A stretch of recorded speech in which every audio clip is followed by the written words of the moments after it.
Welcome everyone. Welcome, good to see you.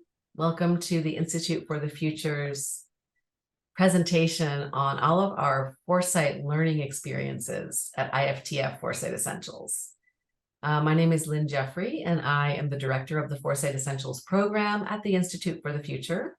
It's the part of the Institute where we teach people how to develop their own professional foresight practice. So as you join, we would love to know your location and your organization's name if you feel like sharing it with us. We're going to get started in just 1 or 2 minutes as we wait for people to pop in. And as we're waiting, I will just say that Institute for the Future is a nonprofit futures research and education group. We are based in Palo Alto, California. We've been around since 1968. And so glad to have you here today. I'm here with my colleague, Dr. Jake Dunnigan. Hey, everybody. Thanks, Lynn. And as we are getting started, as we said, let's see if we've got some people in the chat. Thank you. Ramona Newman. Okay, wonderful. Work for an insurance services related company. Great. Always interesting to see who is here and what kinds of organizations you're from. Thank you. And as you put your comments into the chat, do try to make sure that you're sending the chat to everyone, because Grant, that went just to the hosts and panelists. So if you wouldn't mind sharing your location and your organization name, just nice to know who's here. Welcome everyone for those who are joining. We are going to get started in just a minute, and we're going to start with a poll, a quick poll actually, to understand people's experience with foresight. Joanne, maybe you can run that poll for us right now, please. Hello, Sarah.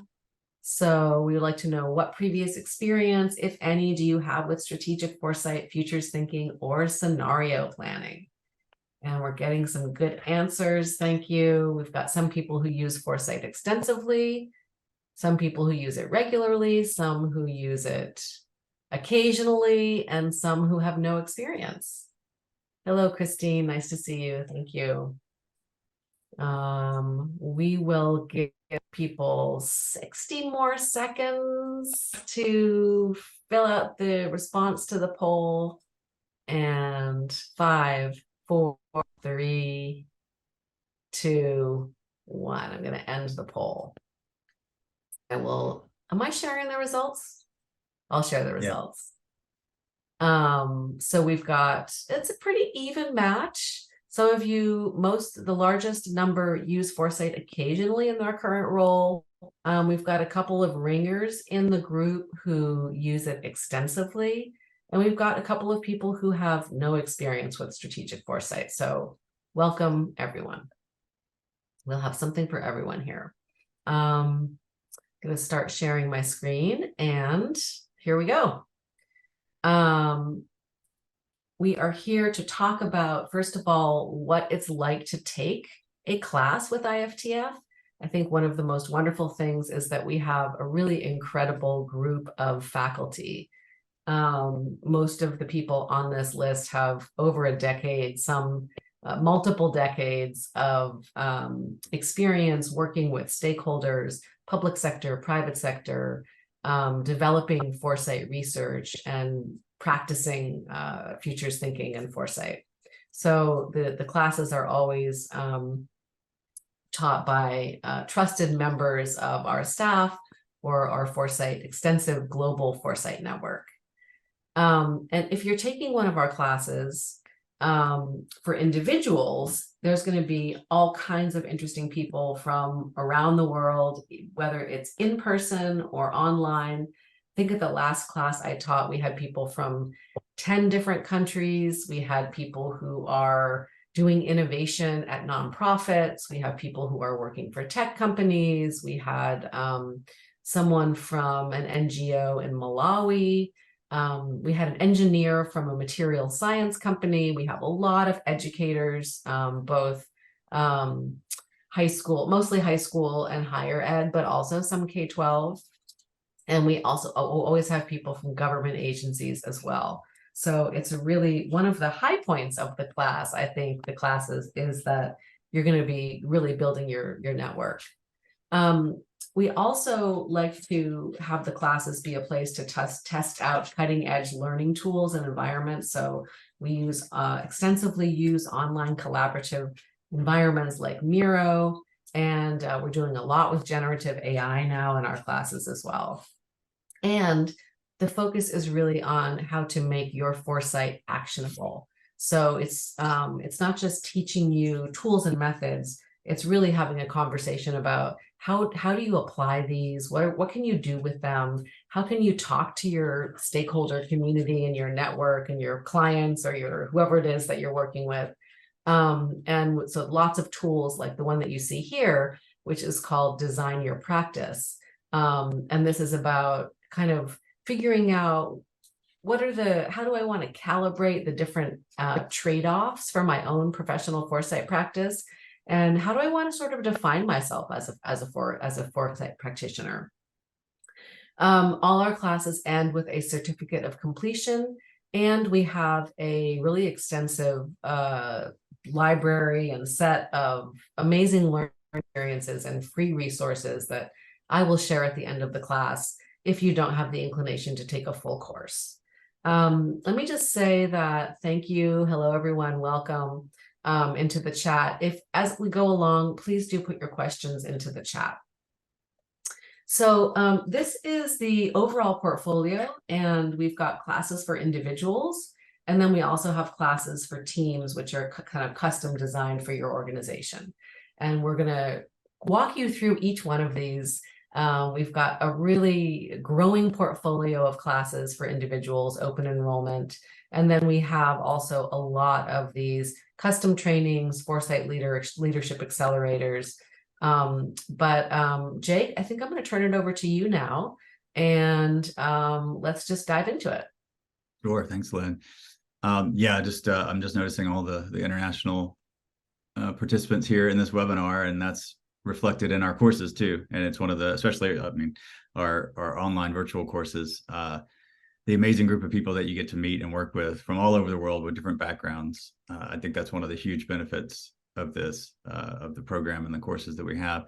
So, I come out of a academic program at the University of Hawaii. It took me many years, lots of time to get good at this.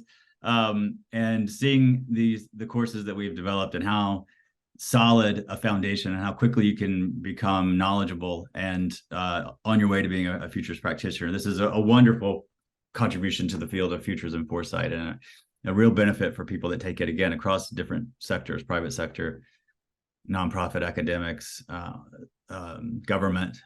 Anywhere you come from, you can improve your futures thinking and have a marketable skill, honestly, to add to your CV or to your group. It's really, it has real cachet out in the world, and it's growing. So what we do here is to, as we say here, a complete foresight professional. I think you will feel confident in your knowledge and your ability to practice these tools. It's partly a mindset, of course. It's how you think about things. It's alert. There are tools and practices to learn, to tune your mind to changes that come. And then we, of course, have practical tools that you can apply as well. We run these in person, usually over 3 days for our Foresight Essentials, or online for 6 sessions over 6 weeks. So we have multiple offerings in different regions that we go to in person as well. Next slide. This is the array, and hopefully you're in awe of how many tools there are, because there are a lot. And we said comprehensive once or twice.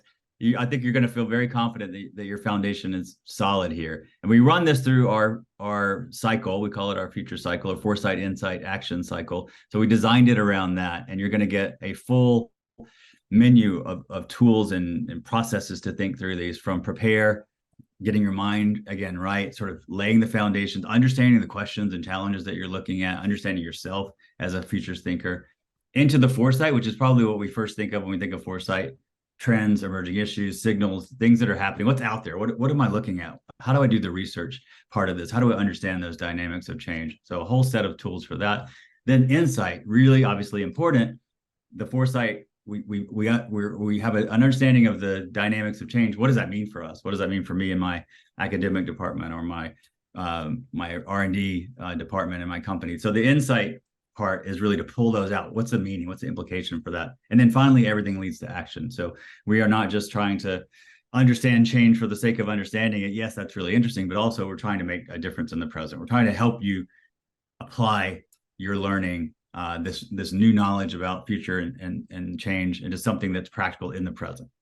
Next slide. So that's our Foresight Essentials program. Again, sort of as comprehensive, I think, as you can manage to do that. And then from that foundation, and you don't have to have taken that class to take these other courses that I'm going to talk about. Many do, but you don't have to.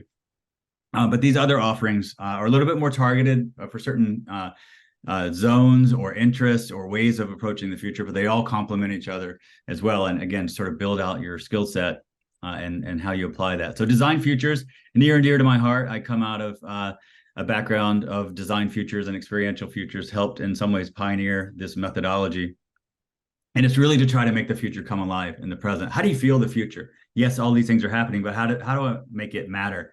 How do I learn from that?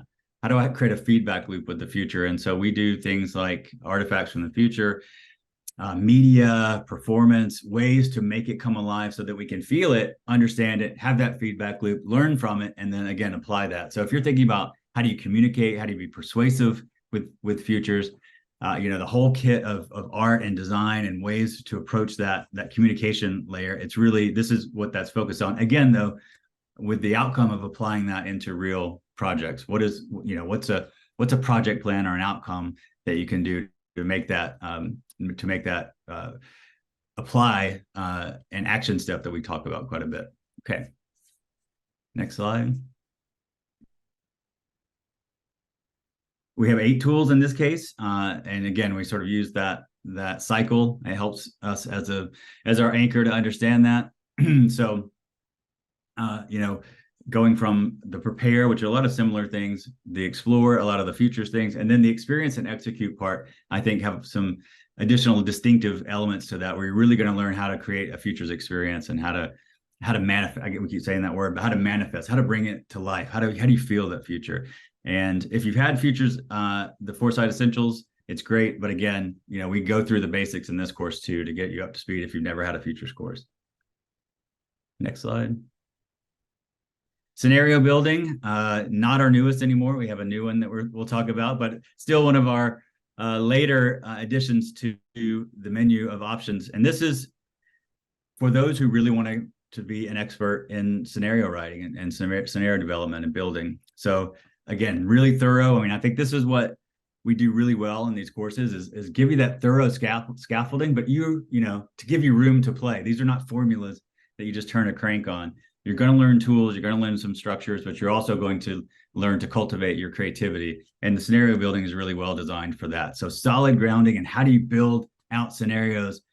It's a bit of a sort of inscrutable art in some ways. Okay, how do I write stories about the future that are kind of fictional, but based on real research and real evidence? So that mix, that it's a different kind of genre, and we lead you through the process to do that in a thorough and effective way.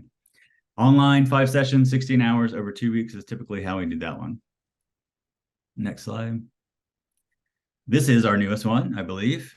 And you might guess around the emerging tsunami that AI and AI art and ChatGPT unleashed last year and earlier this year. So we're trying to make sense of this. Again, provide that scaffolding, that understanding, that framework for understanding what's going on in AI, that a foundation of understanding, and then into the applications. Well, okay, how might I use this? What are some of the ways that this might be utilized in my work? And so this is our new course. It's online. It's smaller in scale, and highly recommend this to jump in. Again, no prior futures work needed. Online, 3 2-hour courses over 3 weeks. We're getting oversubscribed already on this. People are loving this. You can imagine everyone's asking each other, what are the impacts of AI? If you want a great place to start to build that understanding I would highly recommend taking this course.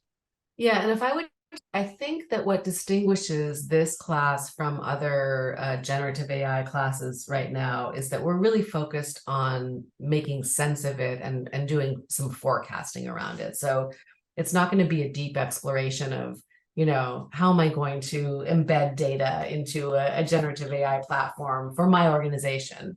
But it is going to be a structured, guided process for thinking about what we see today, what we anticipate in 5 years, and what we imagine the 10-year view might look like. Right. Thank you.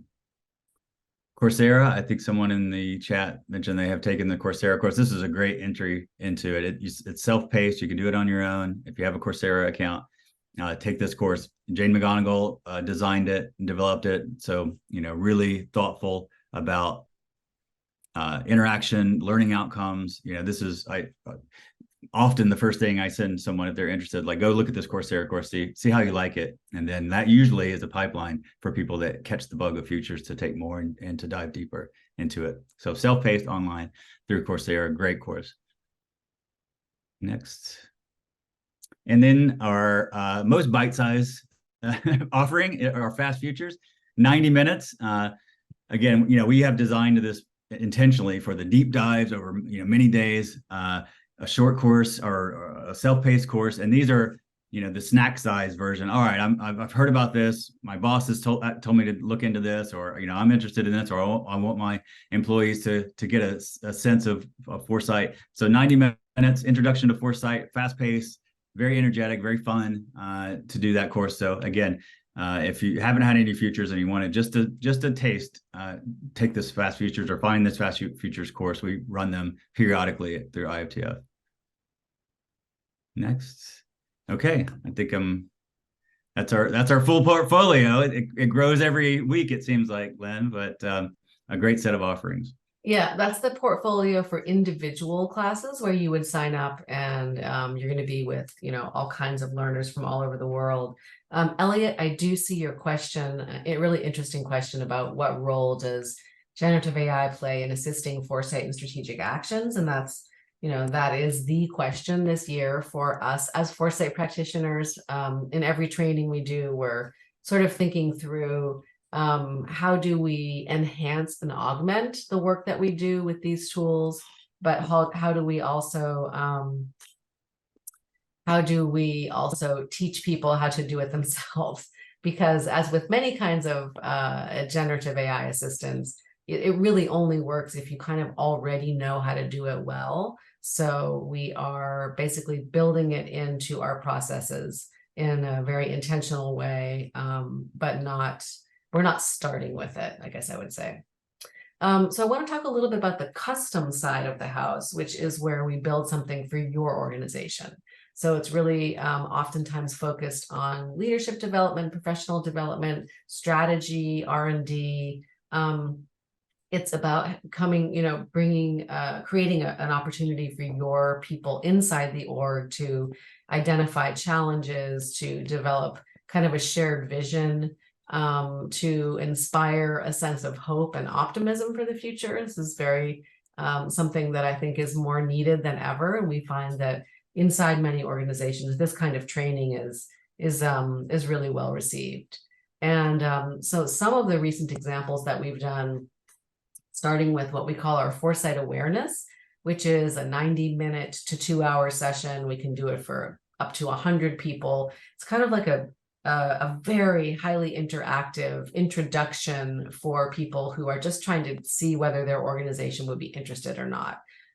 So we recently did one for the UN Office of the Secretary General. We do also basically custom versions of our Foresight Essentials flagship program, where we can do 2 or 3 days where we'll pick a topic for your organization and we'll teach you the tools to kind of develop your practice and also at the same time explore that topic.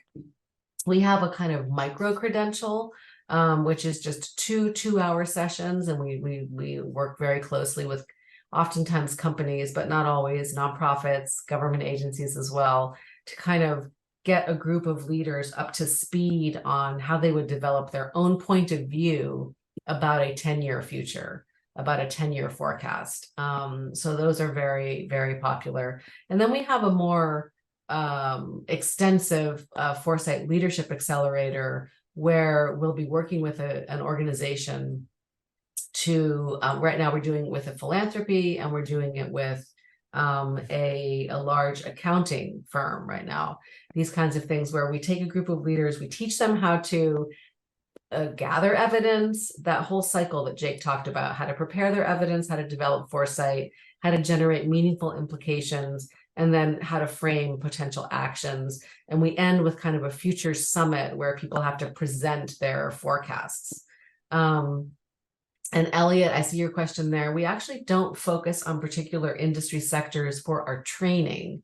The training really is, actually, as you'll see, we are offering a Foresight Essentials for Philanthropy in a couple of months. But generally, we really prefer having a wide mix of people at these trainings. For the custom trainings, we literally work with every kind of organization in every sector. So invite you to give you a little bit more detail. This is the whole portfolio. So Foresight Essentials, Design Futures, Scenario Building, 3 Horizons of AI. You can take it self-paced and self-guided yourself on Coursera, or you might have a work with us to develop something specifically for your organization. Just to give you a sense of the cost of these, the Foresight Essentials class is the most extensive and is $4,000 for nonprofit, $6,000 for for-profits. And we do also have scholarships, and we do also offer discounts. Just let us know, what you need, but those are our standard prices. And then the Design Futures and Scenario Building, you can see the prices there. 3 Horizons is just a quick class, 3 2-hour sessions over 2 weeks. It's $950. Coursera is free if you want to audit it. And then the custom trainings generally start at around $10,000 and go up from there. I wanted to say a bit about our community resources. So these are very free or very low cost. The webinars, we have incredible webinars. Go to our website and you can see all the events coming up with people who are leading different kinds of foresight practices around the world in every sector. There's always something for everyone.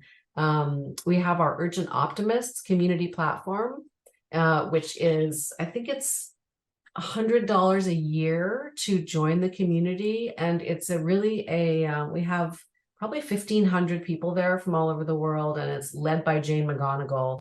It's focused on her book Imaginable and different kinds of scenarios. There's a Scenario of the Month Club. There is a future storytelling club. You collect signals, you meet people. It's really fun. We have our newsletter. We have meetups. We just have a lot of content and things for you all to engage with. And you can go to our website to learn more, to get all the details. These are the upcoming trainings in case you're interested specifically in one of these. We have both an online and an in-person of the flagship training, the Foresight Essentials. And then we have this Foresight for Philanthropy course, which we're offering at our offices in Palo Alto. Scenario Building and Design Futures coming up in the latter part of the year. And then we have a couple of different options for the 3 Horizons of AI class. So that is that. I want to see if there are any questions. And I also we're going to have a quick survey pop up at the end of this. There's a question from Ramona about scholarships. And you can contact me about scholarships. So I think Joe, let's see, I can put my email in here. The meetups are through the meetups. Urgent Optimist has lots of meetups. That's through the Urgent Optimist platform. And the other meetups are generally through Zoom. So they're pretty casual. We have a bunch of them recorded too, right? You could go back and and watch some of the old ones because they're, I mean, I'm just plugging the dozens of great webinars and meetups and things we've had. Yes, in the past. exactly. Exactly. We do have a question. Jake, is there anything more you wanted to say about generative AI and foresight? And I think you kind of brought a point that I think kind of goes across AI and other things, but just the futures lens on it. I mean, I think in the AI space, especially, it's hard, and we acknowledge that difficulty. The ground is moving beneath your feet, and we have an internal chat where daily there's like, oh, this is revolutionary. Here's a link today. The whole landscape just changed, so it's hard to even keep up. But I think, ironically, looking long term gives you better grounding in what's happening. So not just the litany of new things that are happening, but understanding really the DNA of what's going on here. What's underneath this? What's really happening beneath it? And then to tie that with a foresight lens, to be able to look 5 to 10 years out. Okay, here are the dynamics. Here's some structures for understanding that and applying that. I think that's the value add for us. It's not just understanding, how does a prompt work? Yes, you'll get some of that, but you're also going to get the grounding in how do I understand this more than just the flashing news of the day kind of thing. So I think that's a real plus for that course and everything we do. There is one more thing I wanted to add about our flagship course, which is where people, I mean, often people who take that who have been practicing for a while and just want some new approaches, or someone who wants to set up their practice from the beginning. One of the things that we do in that class is we design, everyone comes out of that class with a plan, a detailed, concrete plan for an applied futures project. So something that they're actually going to do when they leave the class. And I think that's also really valuable, because especially if you're just starting out with this work in a professional context, you just don't really know, examples of how you would apply it. And so that's something that we talk a lot about in that class. So I think it's very practical. And given, you mentioned again, so I'm going to reiterate it, but the experience that our instructors have is not just, we just finished a master's program and this is the first class they're taking. We have, in many cases, for us, old veterans, Len, decades of examples, war stories, the mindset, the hangups that people get onto. So the classes, yes, we're teaching you the tools and the concepts, but we're also having interactions where we're telling you, here's some practical tips here. If you have this kind of person in the room who gets caught up on this, here's a strategy for doing that. So there's this kind of subtle experiential learning, from deep experience that I think we can communicate well, and it gives you a little bit of a head start. Maybe our trial and error will keep you from some of the errors going forward, pitfalls to watch out for as you become practitioners too. So, I mean, we think about you as doing futures work right after this. So we're thinking of you and trying to give you the tools and equip you to do that immediately when you go out.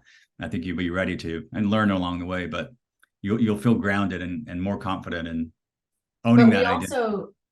We do also have many people take the classes who are already in the field, right? So you don't have to be, we've had people who are running large foresight programs at large organizations. So it's really nice too that it's a variety of levels of experience in the class. And again, another plug for each other.